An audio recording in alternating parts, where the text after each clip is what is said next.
Hi friends, ఎలా ఉన్నారు? Welcome to our channel Parvathi ముచ్చట్. నిత్యం పూజ చేసే చాలా మందికి కూడా దేవుడి ఫోటోలు ఎటువైపు ఉండాలి, ఎలా ఉండాలి అనే విషయం తెలీదు. ఇంట్లో దేవుడి గదిలో ఉంచే చిత్రపటాల విషయంలో చాలా జాగ్రత్తగా ఉండాలి. ఏ దేవుడివి కూడా రెండేసి పటాలు ఉంచరాదు. పగిలిన చిరిగిపోయిన దేవుని విగ్రహాలు ఉంచకూడదు. నవగ్రహాల విగ్రహాలు, శనీశ్వరి విగ్రహం, కులదైవం ఫోటోలు మూలల్లో ఉంచకూడదు. అదే విధంగా కోపంగా చూస్తున్న శివుని చిత్రపటాన్ని కూడా, విగ్రహాన్ని కానీ ఇంట్లో ఉంచరాదు. కాళికాదేవి అస్సలు ఉండకూడదు. కొన్ని ఇంట్లో శివలింగాన్ని ఉంచుతుంటారు. ఇలా ఉంటే శివునికి నిత్యం అభిషేకం జరిపించాలి. చిత్రపటాలను ఏ దిక్కున ఉంచాలో ఇప్పుడు మనం తెలుసుకుందాం. సూర్య భగవానునికి నమస్కరించేటప్పుడు తూర్పు తిరిగి నమస్కరిస్తాం.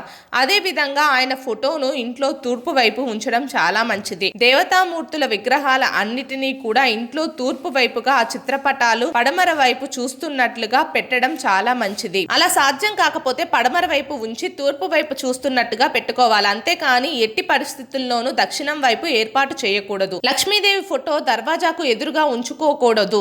ఇలా ఉంటే ఇంట్లోని ధనమంతా బయటకు వెళ్ళిపోతుంది. అలాగే ఆంజనేయ స్వామి చిత్రపటాన్ని దర్వాజా పైన ఉంచకూడదు. అలా ఉంటే దరిద్రం సంక్రమిస్తుంది. మరి చనిపోయిన వారి ఫోటోలు ఎక్కడ పెట్టాలి అని చాలా మందికి సందేహం ఉండొచ్చు. చనిపోయిన వారు దేవతలతో సమానం. వారికి కూడా నిత్యం పూజలు చేయవచ్చు. కానీ వారి ఫోటోలు దేవతల పక్కన ఉంచకూడదు. వీరి ఫోటోలను దక్షిణం వైపు మాత్రమే ఉంచాలి. అంటే ఉత్తరం వైపు చూస్తున్నట్లుగా పెట్టాలి. ఇతర ఏ దిక్కున కూడా వీరి ఫోటోలను పెట్టకూడదు.